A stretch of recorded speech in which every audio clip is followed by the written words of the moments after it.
उन्होंने बहुत सारे चमत्कार किए, उन्होंने बहुत सारी शिक्षाएं दी। अगर उनके बहुत ज्यादा अनुयायी थे, उनके विरोध में लोग क्यों आ गए? क्यों उनको क्रूस दी गई? अगर उतने लोग इनके पीछे रहते थे तो क्या प्लान बनाया गया? किस प्लान के तहत उनको क्रूस दी गई? किस प्लान के तहत उनको पकड़ा गया?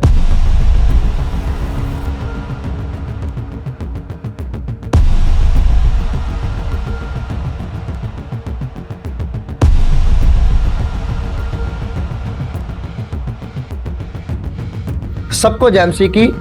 प्रभु यीशु मसीह की मृत्यु का विवरण हमें ईसाई धर्म ग्रंथ के बाइबल, उसके खास करके नए नियम में इसका विवरण हमें मिलता है। ये ईसाई धर्म की सबसे महत्वपूर्ण घटनाओं में से एक घटना मानी जाती है। तो आइए इसके बारे में विस्तार से हम जानेंगे कैसे प्रभु यीशु को क्रूस दी गई और क्यों उनको क्रूस के ऊपर चढ़ाया गया। क्योंकि जब हम वचन को पढ़ के देखते हैं, बाइबल धर्म ग्रंथ पढ़ते हैं, वहां पर लिखा उनके बहुत ज्यादा अनुयायी थे, उन्होंने बहुत सारे चमत्कार किए, उन्होंने बहुत सारी शिक्षाएं दी। अगर उनके बहुत ज्यादा अनुयायी थे, उनके विरोध में लोग क्यों आ गए? क्यों उनको क्रूस दी गई? अगर उतने लोग इनके पीछे रहते थे तो क्या प्लान बनाया गया? किस प्लान के तहत उनको क्रूस दी गई? किस प्लान के तहत उनको पकड़ा गया? इस पूरी वीडियो को मैंने 6 भागों में बांटा है। तो आइए पहले भाग के बारे में सुनते हैं। प्रभु यीशु जी यहूदिया में प्रचार करते थे, जो आज का इजराइल और फिलिस्तीन है। उनका संदेश थे प्रेम के बारे में, क्षमा के बारे में, दया के बारे में, करुणा के बारे में और परमेश्वर के राज्य के बारे में उन्होंने लोगों को सिखाया था। उन्होंने लोगों को बोला, एक दूसरे से प्रेम करो, अपने पड़ोसी से अपने जैसा प्रेम करो। उनके इसी संदेशों की वजह से लोग उनसे बहुत ही ज़्यादा आकर्षित हुए। प्रभु यीशु जी ने बहुत सारे चमत्कार किए, जैसे कि 4 दिन के लाजर को उन्होंने कब्र से बाहर निकाला।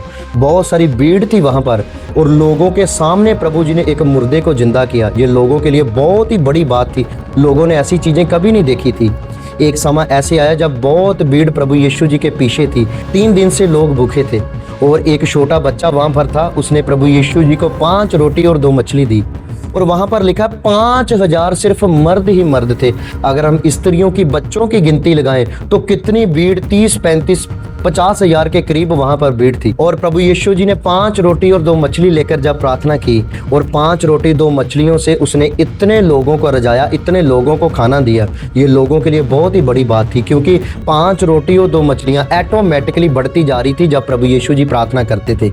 एक और चीज जब हम पढ़ के देखते हैं, एक स्त्री प्रभु यीशु जी के पास आई, उसको 12 साल से लहू बहने का रोग था। उसने बहुत वैद्यों से बड़ा दुख उठाया, लेकिन उसकी बीमारी ठीक नहीं हुई। लेकिन जब वो प्रभु यीशु के पास आई, बड़ी भीड़ प्रभु यीशु के पीछे थी। भीड़ को काट कर, भीड़ को पीछे हटाती हुई जब उसके कपड़े को टच किया, उसकी सारी बीमारी ठीक होगी, उसकी सारी प्रॉब्लम ठीक हो गई।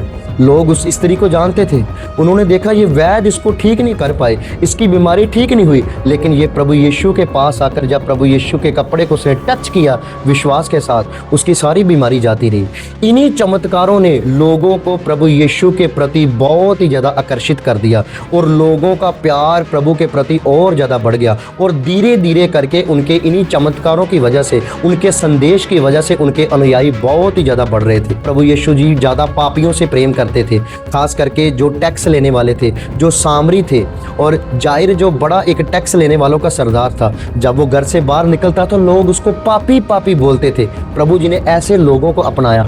कोड़ियों से लोग बहुत ही ज़्यादा नफरत करते थे, प्रभु जी ने कोड़ियों को गले लगाया। सामरियों से लोग लेन देन नहीं करते थे, प्रभु ने सामरी लोगों से बातें चीतें की, उनको अपनाया। इन्हीं बातों की वजह से, पापियों को अपनाने की वजह से आम जनता में प्रभु यीशु जी बहुत ही ज़्यादा प्रिय बन गए, बहुत ही ज़्यादा प्रसिद्ध हो गए और धीरे धीरे करके उनकी लोकप्रियता बहुत ही बढ़ गई। जिधर भी प्रभु यीशु जी जाते थे, बहुत ज़्यादा अनुयायी उनके बनते जाते थे और बहुत ज़्यादा भीड़ हमेशा ही उनके पीछे रहती थी। उन्होंने हमेशा सत्य की बात की, उन्होंने हमेशा अहिंसा की बात की कि कभी भी झगड़ा नहीं करना, एक दूसरे से प्रेम करना। इन्हीं बातों को लेकर लोग उनके बहुत ही ज़्यादा पीछे हो लिए।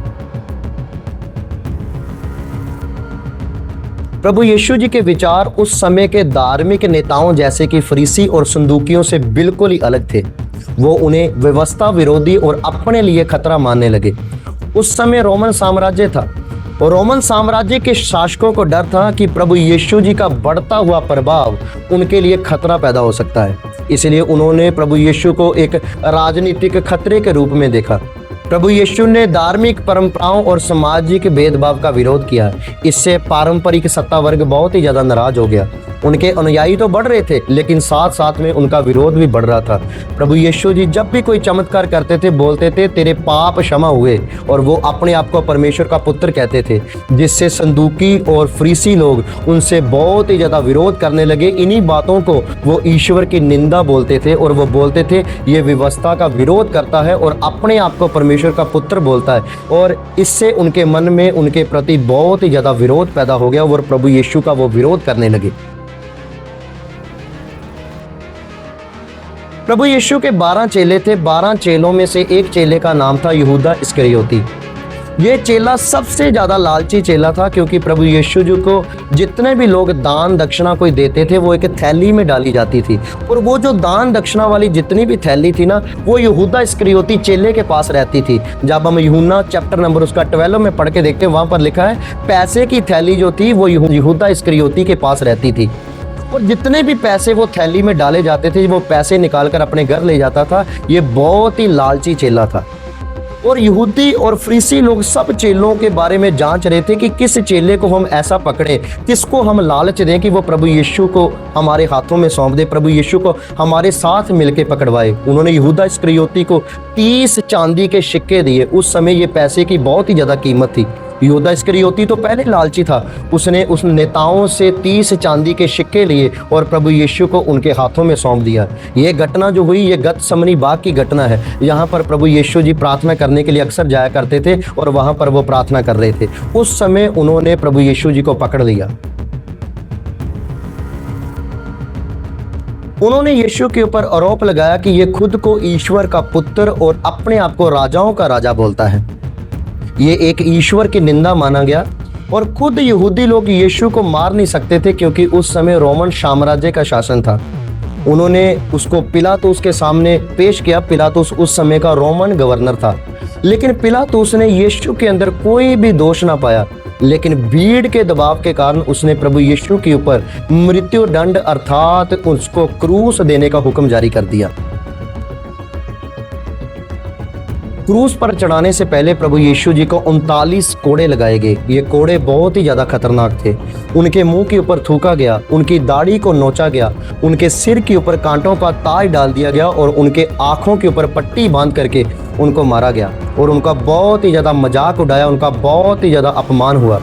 फिर उन्हें एक गोलगथा नामक स्थान पर लेके गए, जिसका अर्थ है खोपड़ी का स्थान, और प्रभु यीशु जी को लकड़ी की क्रूस के ऊपर लटका दिया गया। उनके दोनों हाथों में पाँव में उनके कील ठोक दिए गए, और उनको 2 अपराधियों के बीच में लटकाया गया। एक अपराधी उनके राइट साइड में था, एक अपराधी उनके लेफ्ट साइड में था।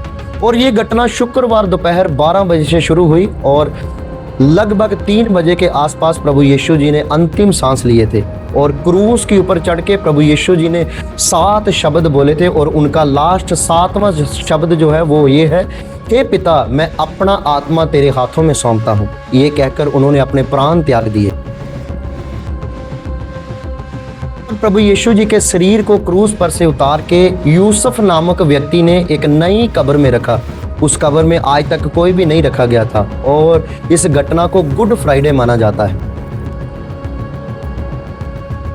प्रभु यीशु जी मौत के तीसरे दिन फिर जिंदा हो गए, और इसको ईस्टर संडे बोला जाता है। वो आज भी जिंदा है, और उनकी कब्र आज भी खाली है। बहुत सारे लोग उन्हें अपना उद्धारकर्ता मानते हैं।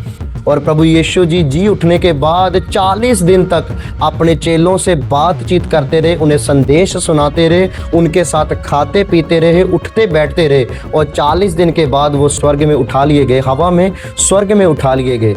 और ये थी प्रभु यीशु जी की पूरी घटना। कैसे उनको क्रूस पर चढ़ाया गया, क्यों उनको क्रूस पर चढ़ाया गया। उनकी लोकप्रियता तो बढ़ी, लेकिन कैसे उनका साथ साथ में विरोध भी बढ़ा।